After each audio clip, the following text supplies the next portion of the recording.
Hello and welcome to Herein Lies the Peace of God in the Awakening Together Sanctuary. The Awakening Together Sanctuary is an assembly of equals joined in common purpose, awakening to one true self.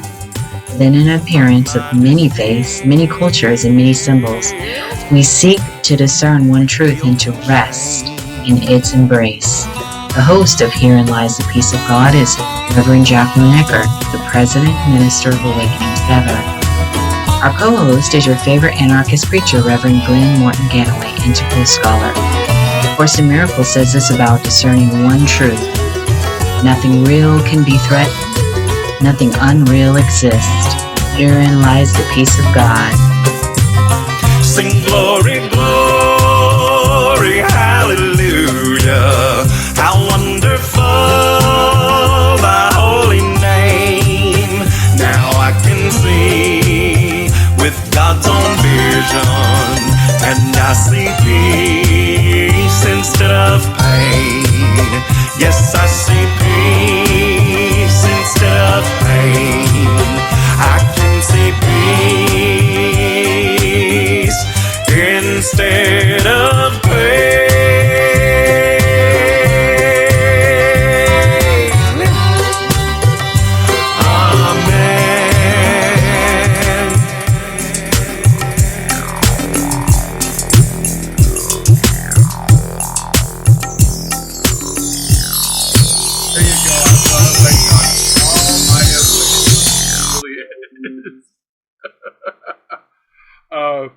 Boy, we're batting 1,000 on our day back.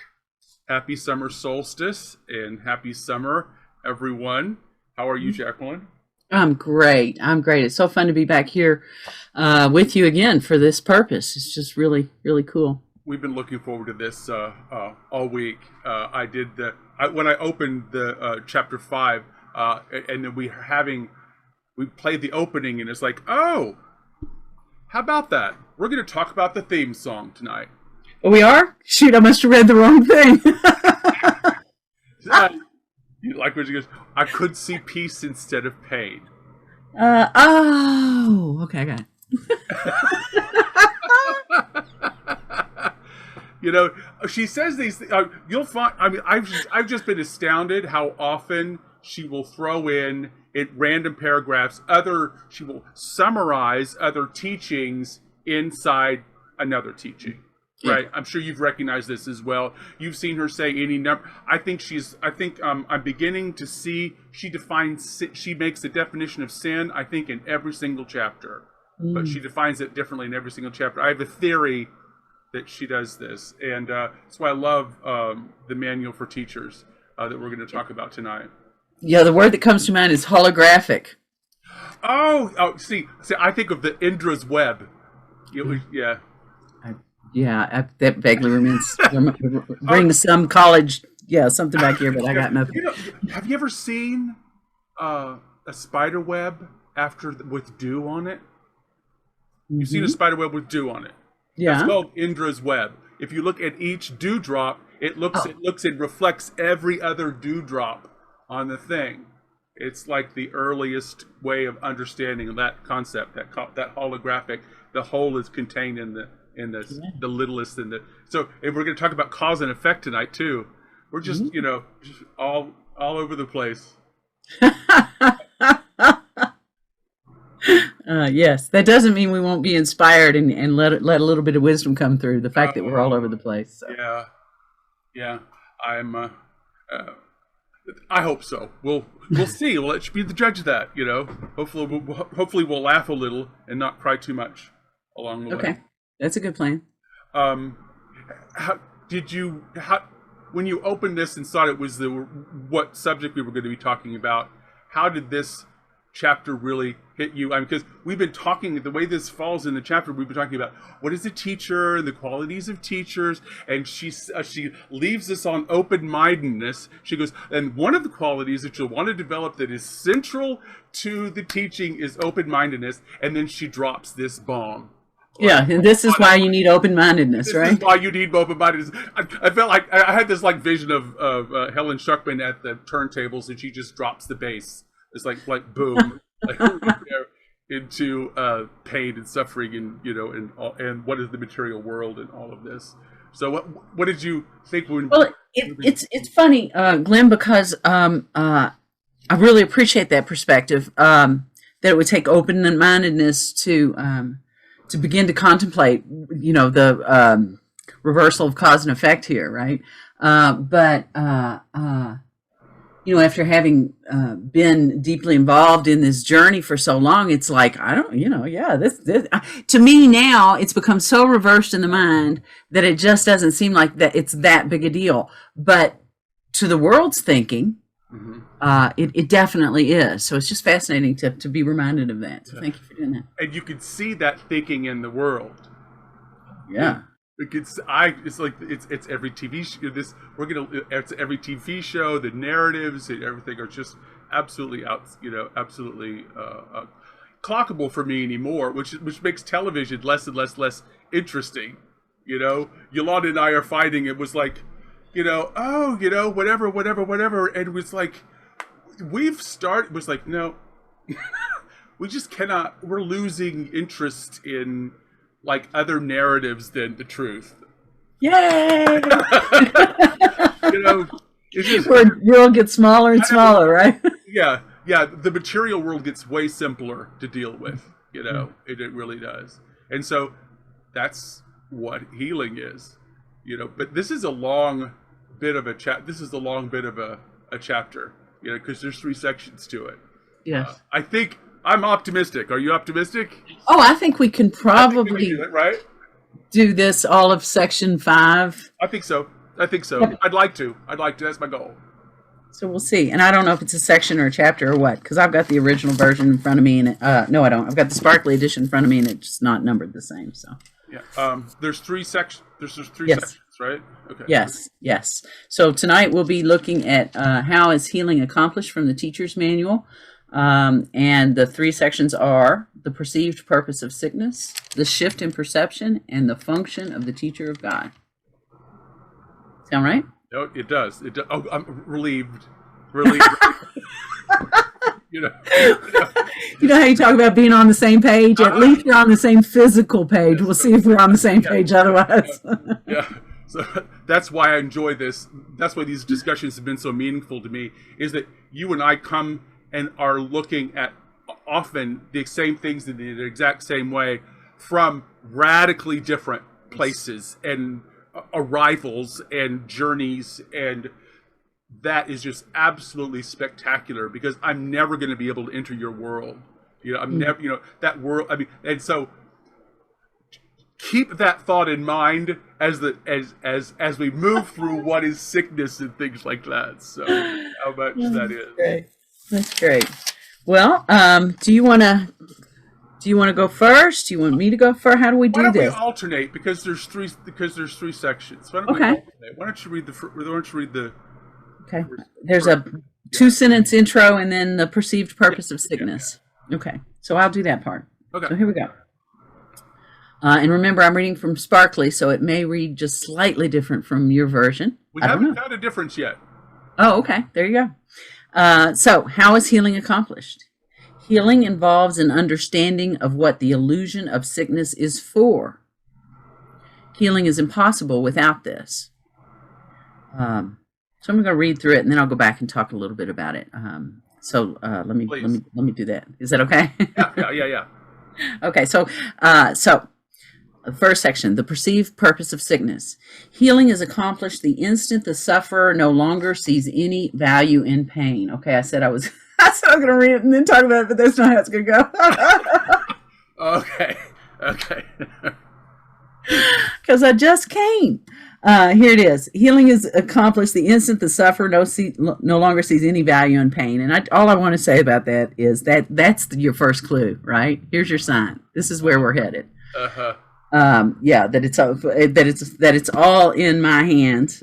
First of all, So who would choose suffering unless he thought it brought him something and something of value to him? So, and there's your second clue, right? Oh, suffering's a choice? What do you mean it's a choice, right? Don't I just get sick and and everybody's against me and I'm a victim of all of the world that I see and all of that? And the answer, of course, we're going to find out here in just a second is no. That's not how it works. Let's see.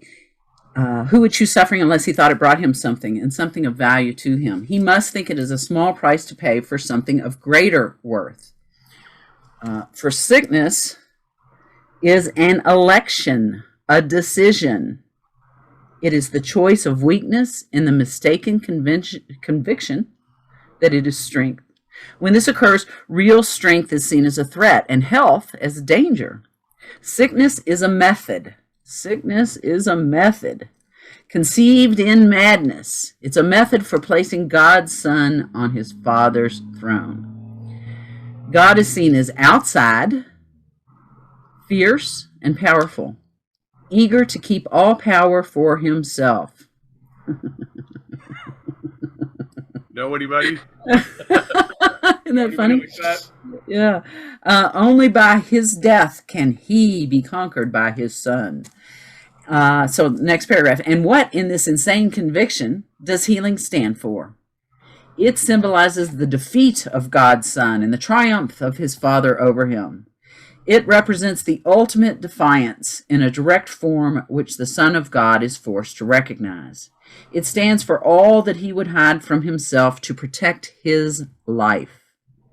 If he is healed, he is responsible for his thoughts. And if he's responsible for his thoughts, he will be killed to prove to him how weak and pitiful he is. But if he chooses death himself, his weakness is his strength. Now he has given himself what God would give to him, and thus entirely usurped the throne of his Creator. So I do have some comments on this. I hope you do. That's why I wanted to do these in sections. Because I think there's some meat here, but I know that there's some good moving on stuff that we wanted to. Well, there's the drama, and you can hear the drums go boom, boom, boom, boom, boom, right? The language returns. Yes, the language from the open-mindedness and stuff like that is like there's this language. No more gentle, no more kid gloves. They are off. She drops the bass right here. Yes, she does. And of course, we've talked about this before. I'm not sure that that's entirely necessary for. It's like whoa, chill, lady. But I can say this in a little bit. I think kinder, gentler way. First of all, this whole thing, this the ego, which has been talked about here, the false self, the imposter self, or even. As we talk about often here at Awakening Together, the thinking mind, right? It sounds like this ego with an evil plot, right? And it's just like, again, it's like, okay, we can look at it that way if you like. What's really being talked about here in the terms that I normally use to talk about it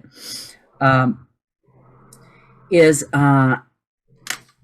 ego believes it's separate. There's a part of us, there's a false self, that believes that it's separate and alone and has to work out its own survival, and that nobody's going to help it, much less this all-powerful force. No, it's not going to help me. That's clearly against me because I can prove it to you by this awful week that I've had or this awful life that I've had or whatever, right? So I really feel like I'm alone, not me personally, but the ego. The thinking mind says you're alone and you need to be protected, and you need to be protected in a myriad of ways. You need to be protected from death. You need to be protected from social death. You need to be protected from political death. You need to be protected from economic death. And boy, let me tell you how we're going to protect ourselves. We're going to protect ourselves by attack.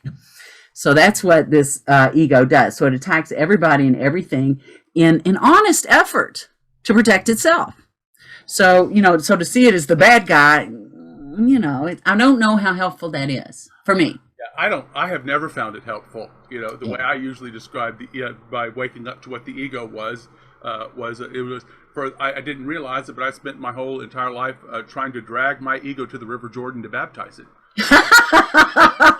And how's that working out for you? It's never worked out. It's never keeps slipping through my fingers for some reason. Yeah. So, so it's in that same, dramatic vein is this idea of sickness. It's like,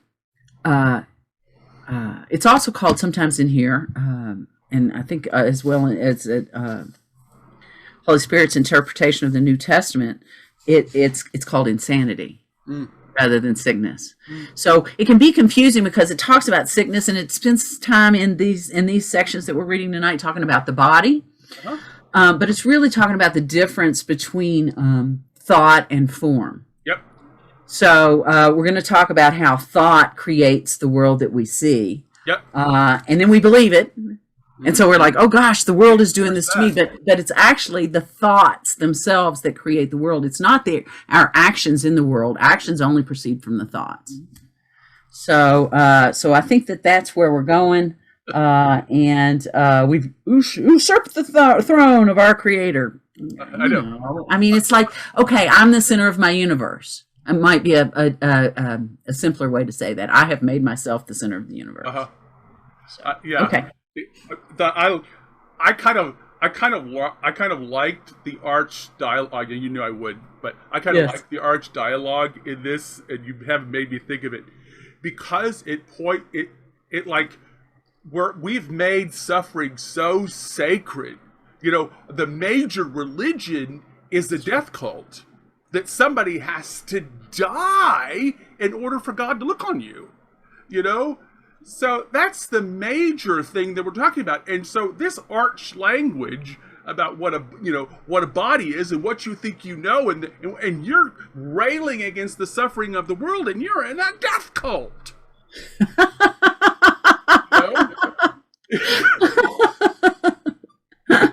It's awful. It's lack of self-awareness. Yes. And everybody does a version of this. Every single buddy does a version of this. That's why I can recognize it, because I think the solution is like to eliminate something or control something. That's the only tool the ego has. So that's why sickness. So I wrote. So it goes. Healing involves the understanding of what what an illusion is. Sickness is for. Healing is the impossible without this. I like you, Jacquelyn. I like to rephrase these things and rewrite them. See if I could put this in a way that I could remember it or like want to teach it. Right. Yes. When we see the material world as it is, that is called healing, which is what we've ended up here. So I highlighted in the next thing, healing is accomplished the instant the sufferer no longer sees value in pain. And that is the value in pain. The realization for myself that I choose things that make me upset, put me in pain, hurt my feelings, go back to get my feelings hurt again and again and again. You cannot convince me anymore that I do not choose pain. Yeah, and could you mind if I interrupt? Sure. And I appreciate you I love the way you track the language. And you're probably getting to this, so I'm probably interrupted at the wrong time. But it's like, yeah, but why would we do that? What is it we're trying to accomplish? And I think what we're trying to accomplish is just this very thing. This the maintenance of our identity as this standalone character. The big error of what is a body and what is it for? Yes, sir. And so healing is accomplished. So this for sickness is an election and a decision. And I just want to say, she said election. It's an election. Yes.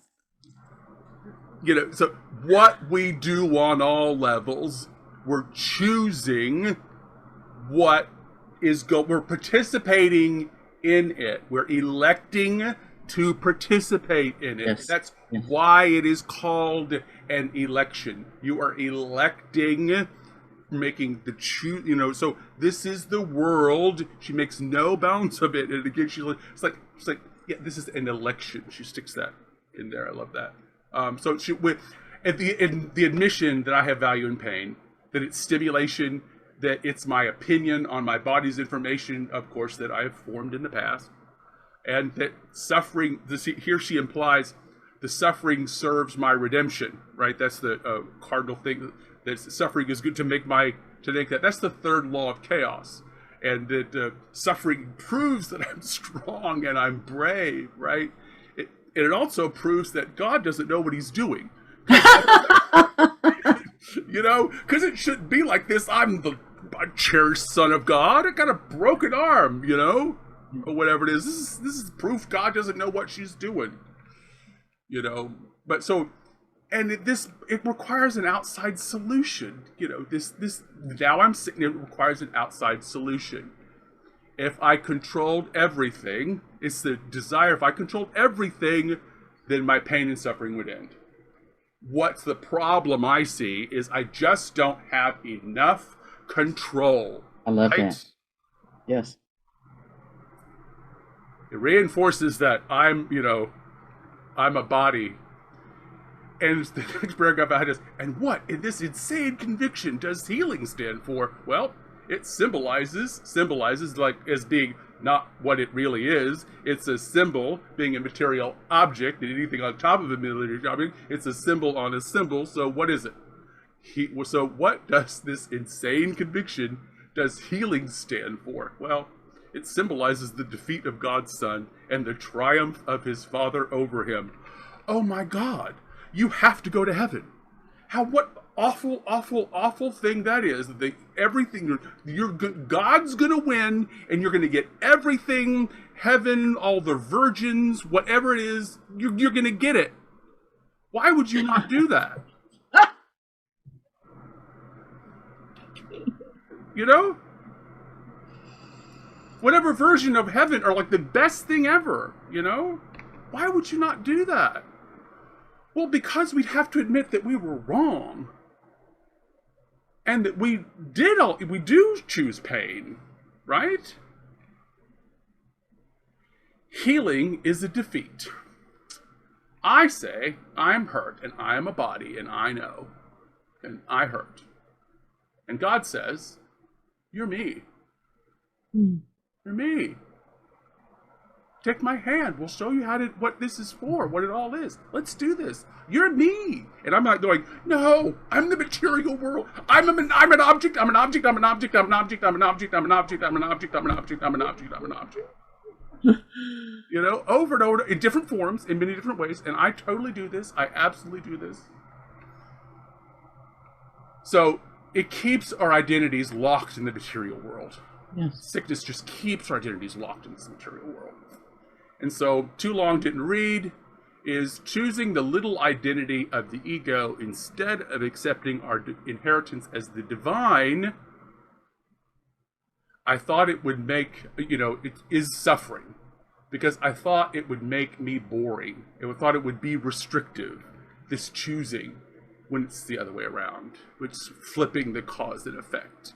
So choosing that ego, living as identity as ego, is choosing death. We know that on some level. I think we really do. And it's deeply, deeply, existentially painful. So that's what I got on the first part. That's lovely. I really loved that you said, if I controlled everything, all my suffering would end. Well, isn't that the problem? Just the lack of recognition that in fact you do. It's just gorgeous. Yeah.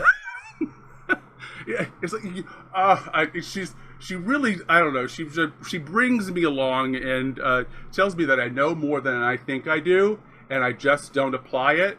And it is the way it is because I won't do it, not because I don't understand it. Right. Yeah. As she says over and over and over again. But we have the same teacher, so. Right? So, all right, the shift in perception. That's my part, right? Yes, sir. Okay, so the next part is the shift in perception. And it goes like this. Section 2, healing must occur in exact proportion to which the valuelessness of sickness is recognized. One need but say, there is no gain at all to me in this, and he's healed. And to say this, one first must recognize certain facts. First, it is obvious that the decisions of the mind First, it's obvious that decisions are of the mind, not the body. If sickness is but a faulty problem-solving approach, it is If sickness is but a faulty problem-solving approach, it is a decision. If it is a decision, it is the mind and not the body that makes it. The resistance to recognizing this is enormous, because the existence of the world as you perceive it depends on the body being the decision maker. Terms like instincts, reflexes, and the like represent attempts to endow the body more with non-mental motivators. Actually, such terms merely state or describe the problem, they do not answer it. The acceptance of sickness as a decision of the mind for the purpose for which it would use the body is the basis of healing. And this is so for healing in all forms. A patient decides that this is so, and he recovers. If he decides against recovery, he will not be healed. Who's the physician? Only the mind of the patient himself. The outcome is what he decides that it is. Special agents seem to be administering to him, yet they must give him his own choice. He chooses them in order to bring tangible form to his desires, and it is this they do, and nothing else. They are not actually needed at all. The patient could merely rise up without their aid and say, I have no use for this. This is no form of sickness that would not be cured at once. What is the single requisite for this shift in perception? It is simply this: the recognition that sickness is of the mind and has nothing to do with the body. What does this recognition cost? It costs the whole world you see. For the world will never again appear to rule the mind. For with this recognition of responsibility placed where it belongs, not with the world, but on him who looks at the world and sees it as it is not. He looks on what he chooses to see, no more and no less. What world does the world does nothing to him. He only thought it did. Nor does he do anything to the world because he was mistaken about it, what it is.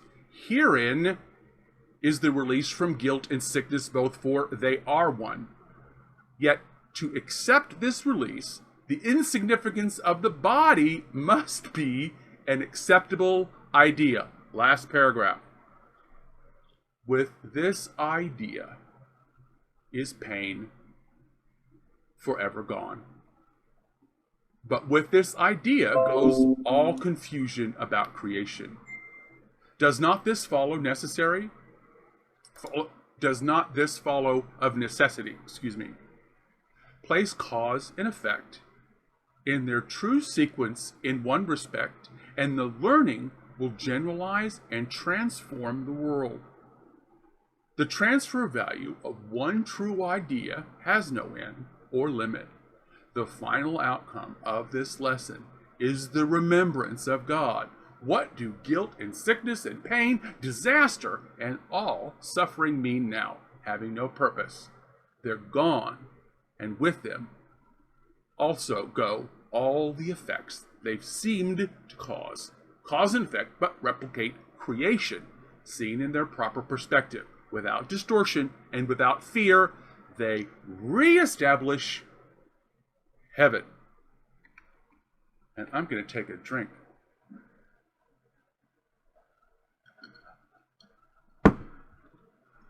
Thank you for bearing with me. I read through that, but before this, but that was, I forgot how long how long that was. But I've now spoken for a bit. Jacquelyn, can you take this next? Yeah. What? This. Yeah. I'm really interested. This is the gay part for me. Well, this is the whole journey. This is the whole It's like. Ugh. That's why I said you want to do this, or Yeah. So how do I get Well, it's the tool of the around this? material world, right? I'm sorry, say it again. It's the tool of the material world. What is the material world, and how is it to be worked with? I don't want to put words in your mouth. I'm sorry. I said go ahead, and then I. No, I mean this is this is a conversation, so that's great.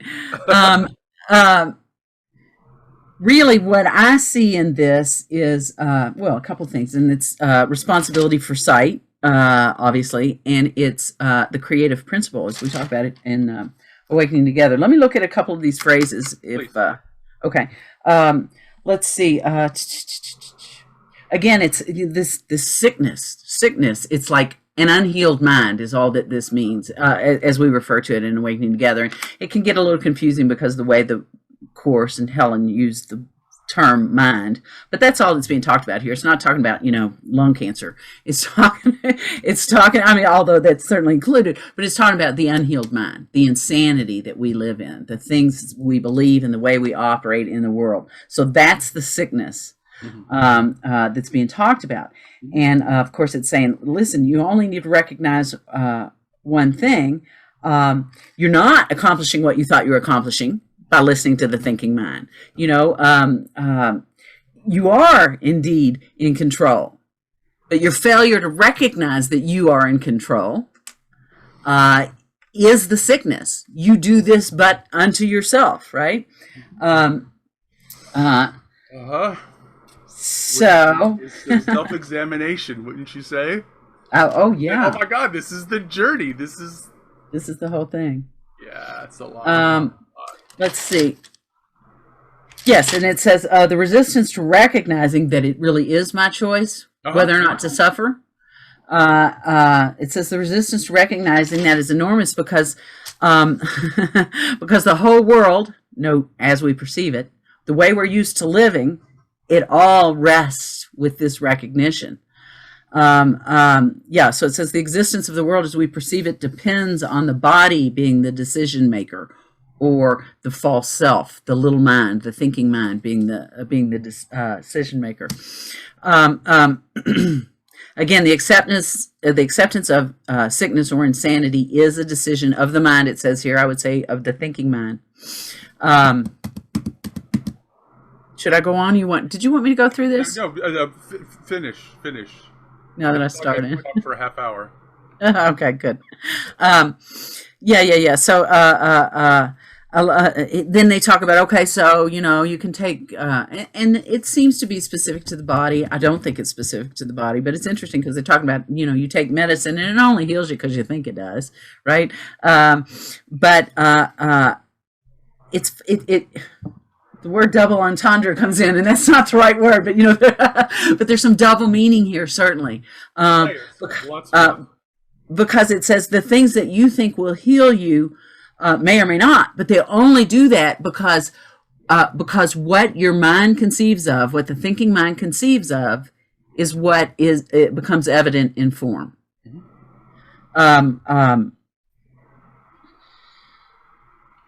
So once you recognize that, you can cut out the middleman. You can cut out the pill or the big house or the money or the car. The middleman between you and happiness. Right? All you got to do is recognize that that is a decision. Happiness, heaven is a decision I must make. Right?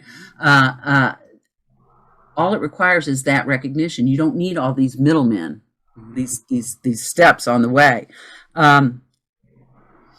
And it says that right here. What is the single requisite for this shift in perception is simply this: the recognition that sickness is of the mind. And I would say, again, sickness is of the thinking mind.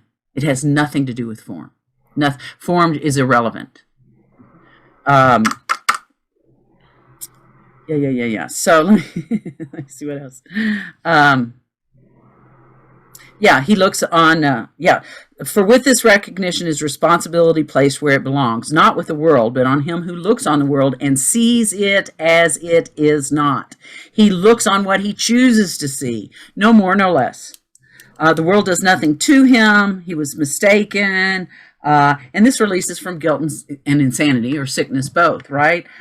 Because, if I haven't really done anything, boy, does that let me off the hook walk, right? So I don't have guilt or the need to project guilt on you either. If I just recognize we're all just seeing what we projected out there. And they talk about the confusion about creation. So I just want to take just a second and talk about the creative principle as Regina has taught it. We talk about it here in Awakening Together. Basically, the principle is this: when we place believing attention on thought, perception, or emotion, the energy of that thought, perception, or emotion is reprocessed into a new experience with the same energy. For most people, experience is a repeating loop, because each time a particular energy comes into experience, they believe it again. This loop can famously be expressed as follows: what I think, I see. What I see, I experience. What I experience, I think. So that's the reversal of cause and effect. That's what we've done, right? Because what was really happening is, this is what I have chosen to see for whatever reasons, because I think it makes me safe, because I think it makes me stronger than God. Whatever those reasons are, we're doing it. And then it shows up in the world and we go, oh, look at that. See, I told you. But it's, no, you just did it. And so, so you put it out there, you gobble it back up, you put it out there and you gobble it back up. That's what's going on this whole time. And that's the recognition that saves you, because that's the recognition that goes, yeah, I know it looks like you're a victim. I know it looks, the things that you see out there make you afraid, but you don't have to believe that stuff. You just have to choose the peace of God. That simple. Yeah, it's really hard to do if you don't. It's a difficult prospect when you're sick. It's like, yeah, it's fantasy. I mean, it sounds like madness. The pushback on this is and I will get to that. You don't get to that. But I'm sorry. I don't want to go. I think I'm pretty much. Let me just see. Oh, the one more thing I want to say about this section, and I swear I'll let you talk. I swear. No. Is this exciting to me? This transfer of training. I just love this. It says the transfer value of one true idea has no end or limit, because truth has no end or limit. So if it's going to apply over there, it's going to apply over there. Truth applies everywhere and in every situation, and you can see how that feeds into that creative principle, right? So if I have the temerity, the courage to apply it, I'm going to go, oh my God, it works, and then I'm going to apply it to something bigger and something bigger, and then my whole life is going to be run by my knowledge of that. That's how the creative principle works. So that's it. I swear. And then you're suddenly watching less television. Yeah. Yeah, because it's implausible. It's like, oh my God, like we've got many stories that was like, do you realize that the world we're living in? Do you just what? Yeah, that's why I like sci-fi. Well, yes, sci-fi, yes. So. So we started out with what's the purpose of sickness? To anchor you to the material world. She goes, well, what needs to be different? Well, you need to shift your perception, basically turn it upside down. What I highlighted is, one need but say there is no gain at all to me in this. I want to get the t-shirt. I must say, there really is no need in this,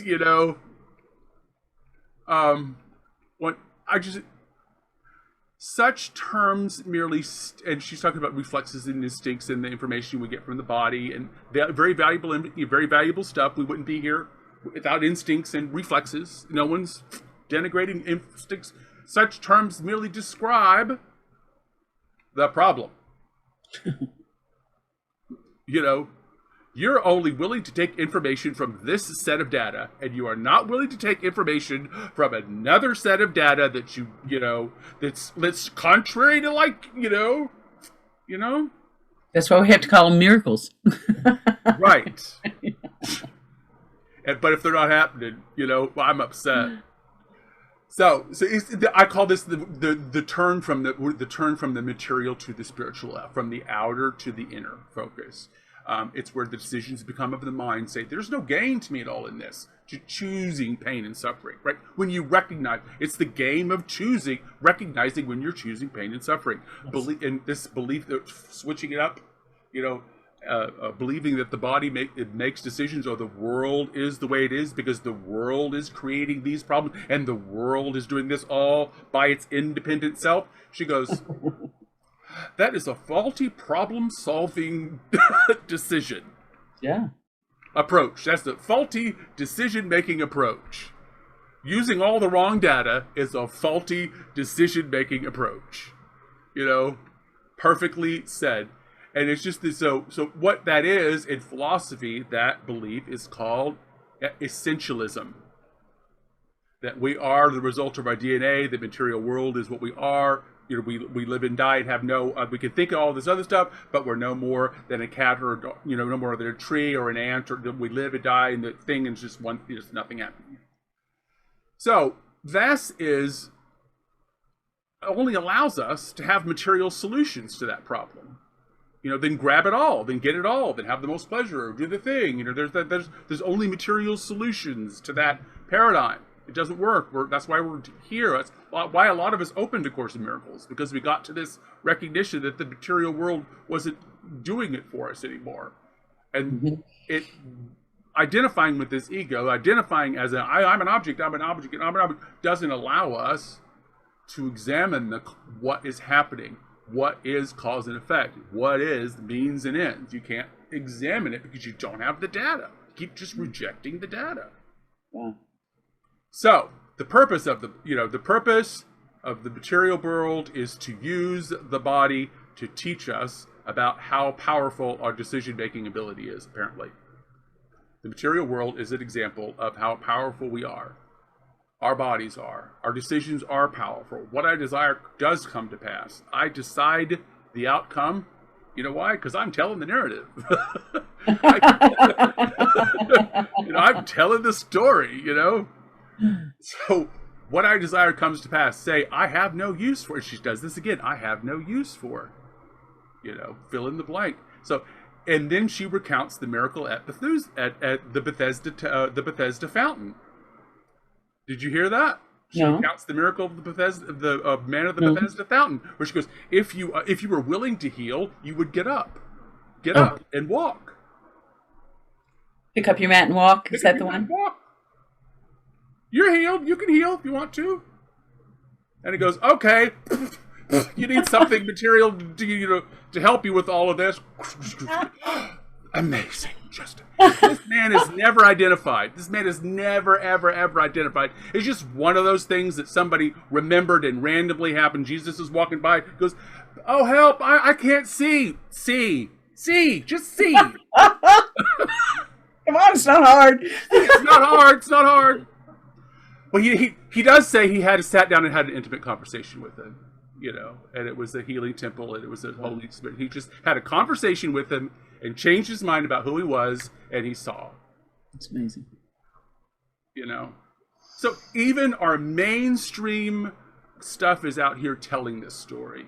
And we take this as a big, huge thing. It's a really, really difficult thing when you're sick, or where you have COVID, or my aunt died, and so it's like,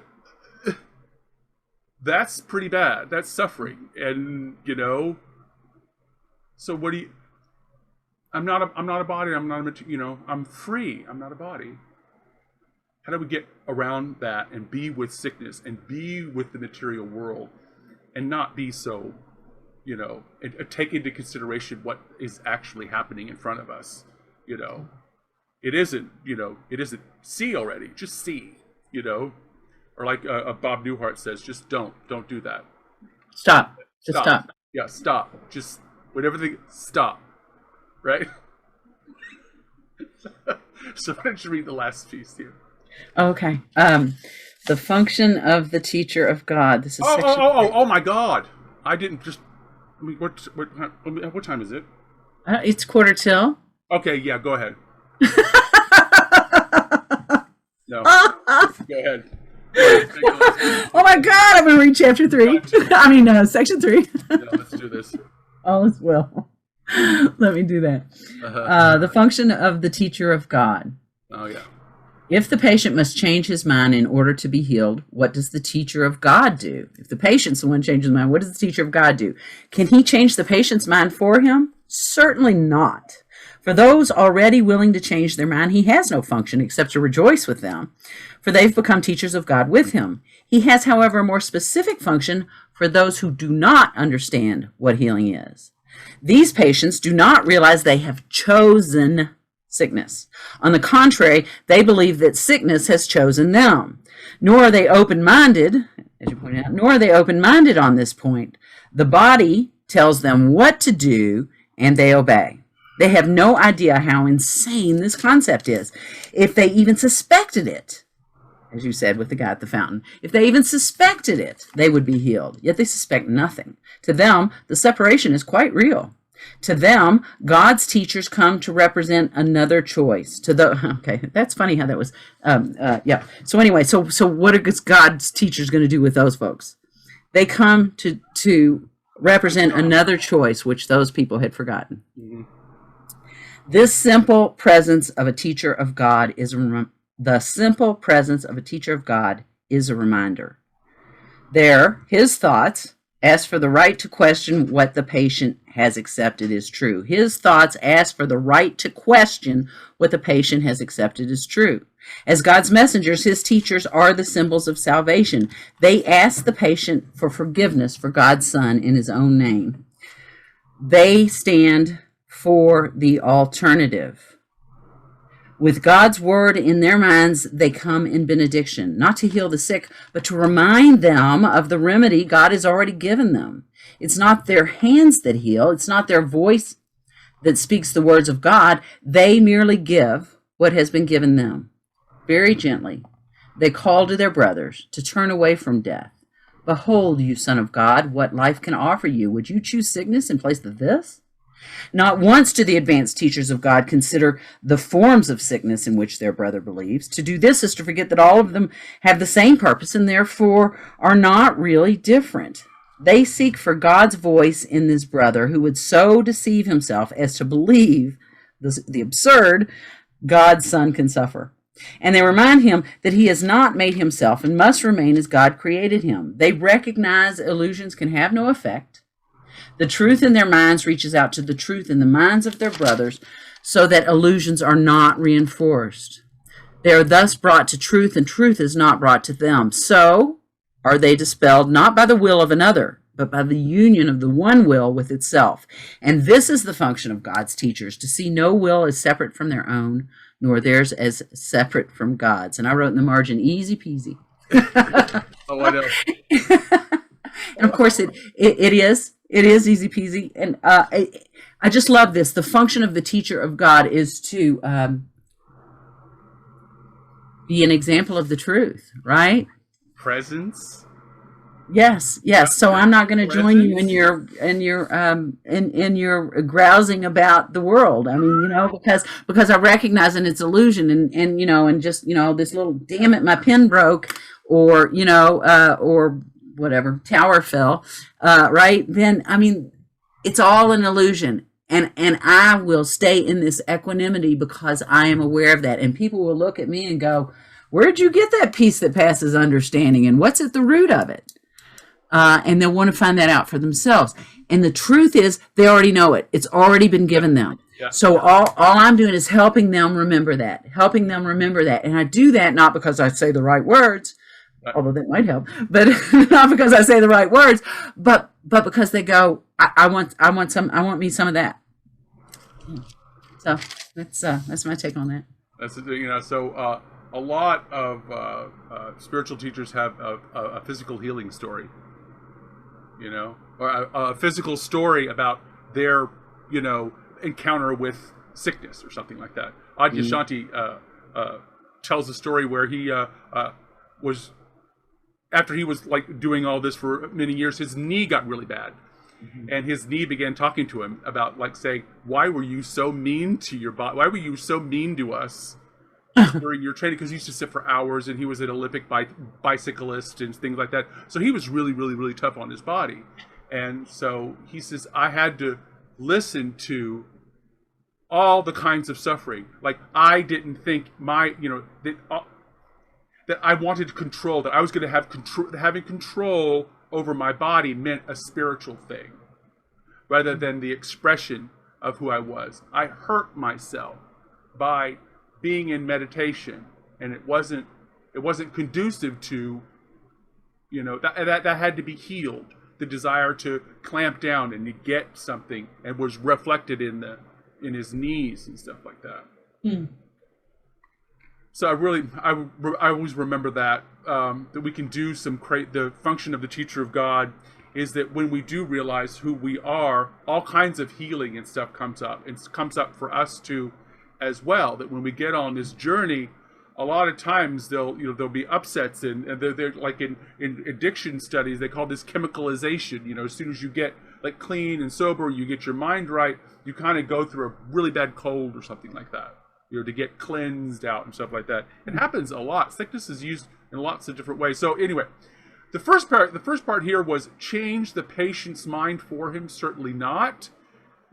These patients do not realize that they have chosen sickness. On the contrary, they believe that sickness has chosen them. This is one of my sickness as the performance of separateness. That's how I heard it. It was like, oh. Yeah. But see, sickness again is just within the realm of human expression, right? And all human expression is allowed. So all sickness is one form of human expression. So it's going to be allowed in what we want to, everything's on the table, what we want to experience.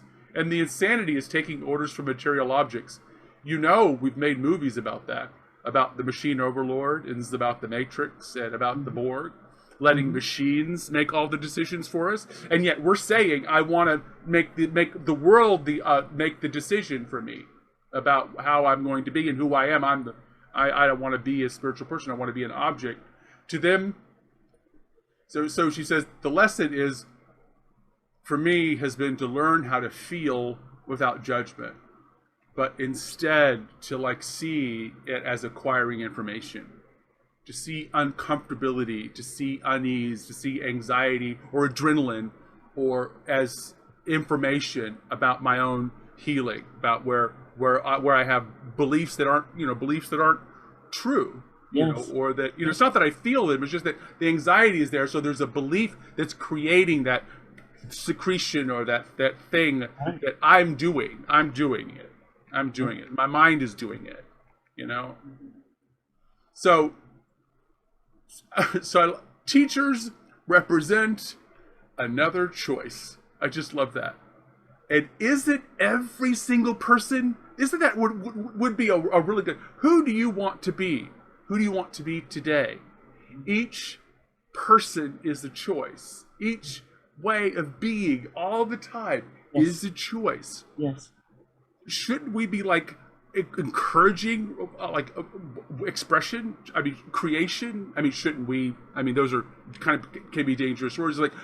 This realm of human expression, she opens it up, says, you look at sickness and suffering as this realm of expression, but we don't look at the expression of gender or happiness or too much positivity or, ways of being in society or ways of being masculine or feminine or, the expression of who we are as children of God. It's how much greater that creation is if we can get a handle or look at all the possibilities that sickness is showing us that our mind is capable of. If it's capable of this much incredible damage to the physical world and our own suffering and experience, what else is it capable for? If the sickness is also true here, the bliss and the awareness and the true depth of the meaning and power of this moment is implied in all of this. If you can make yourself sick, you can make yourself.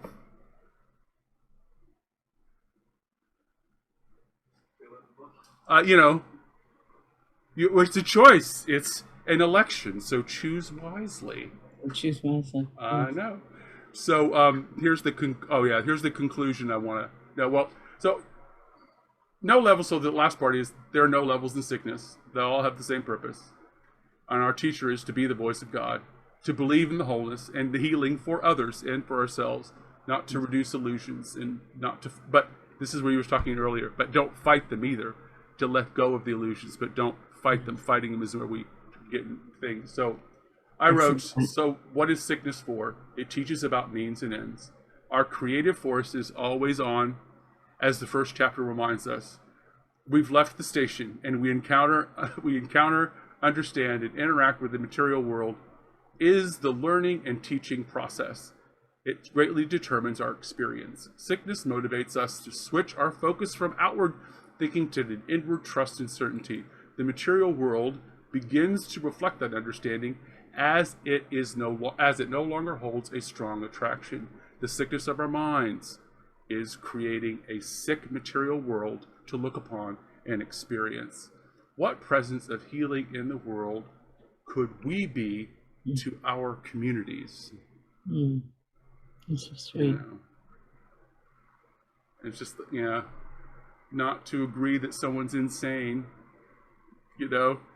It's incredible. I mean, and what's incredible, Glenn, that's how people attempt to join. You ever go to a store and they're like, "Can you believe this, Clark?" I know, and that's how they attempt to bond. How the world attempts to bond, and to just reverse that in those little ways. I mean, even just going, "Oh, she probably had a bad night." I mean, just to like back up off that. That need to blame. That blame is it's looking though. It's catching yourself when you're looking. I've more and more. I have to walk the 10 blocks back and forth to work every day, and I've told stories about this 10 block back and forth. I walk and encounter, go by those stores and stuff like that 4 times. I'm still doing that 4 times a day. So I have to walk by the scene of all of those crimes. To use a phrase, 4 times a day. So what's my mind doing? Walking right by and doing this thing and seeing this. My mind goes, play. So how much? So it's like watching it play without going, getting hooked in again. I love it. Yeah. Without getting hooked. Yeah. I mean, that cycle we were talking about, you got to be able to step out of that somewhere, right? Either with your, Jacquelyn? What do you do? How do you step out of the cycle when you realize that you're about to like key somebody's car? Well, wait a minute. I haven't actually had that experience. But I got to tell you, what's been so helpful for me to step out of that experience is to realize that, Regina, taught it in terms of the code. It's to realize that I am feeding that energy back into the world, not only for me to eat, but for everybody to eat. And is that what I want to feed in the world? Yeah. And for a while, it was stronger that, I don't want to have to re-eat it, right? But it seems to have grown into, I don't want to put hatred into the world, right? I don't want to put blame into the world. I don't want to be the problem. So that is often helpful, and sometimes I just lose my mind and none of that comes up. But yeah, for me, that's really helpful to understand that that's the world that I'm perpetuating. Yeah, we do. Our society. I wrote it in another place in my notes that we do have the world that we want. We do have the systems that we create. We have the systems that we want. We have the institutions that we want. We have the understanding of the medical world and all of this other stuff, and we have the understanding and apply. We have it as we want it. We do, or it wouldn't be the experience. And collectively we can do it differently. We can't. The only way to do that is to recognize what we do want. And she talks about how to do that. Means and ends, understanding fundamentally what means and ends are. You cannot create peace through violence. We cannot. That's right. Means and ends are always the same. Very, very, very particular. Very, But that's a whole nother lesson. I've got another clinical speech after this, so I just shut that down right here. It's grand doing this again. It's really grand to be here. Thank you for the opportunity. I appreciate it. I got to hear myself say some new things. So that's all. Isn't that cool? Yeah. And George, Glenn has a little outro that he plays for us, so we'll let him do Okay. that. Sure, go ahead. You've been listening to Herein Lies the Peace of God with Reverend Jacquelyn Eckert and Reverend Glen Ganaway. To find out more about Jacquelyn and to donate to Awakening Together Sanctuary, go to www.awakening-together.org. To find out more about Glen and to donate to the Mighty Companions Ministries, go to www.glenganaway.com. That's GLENGANAWAY.com.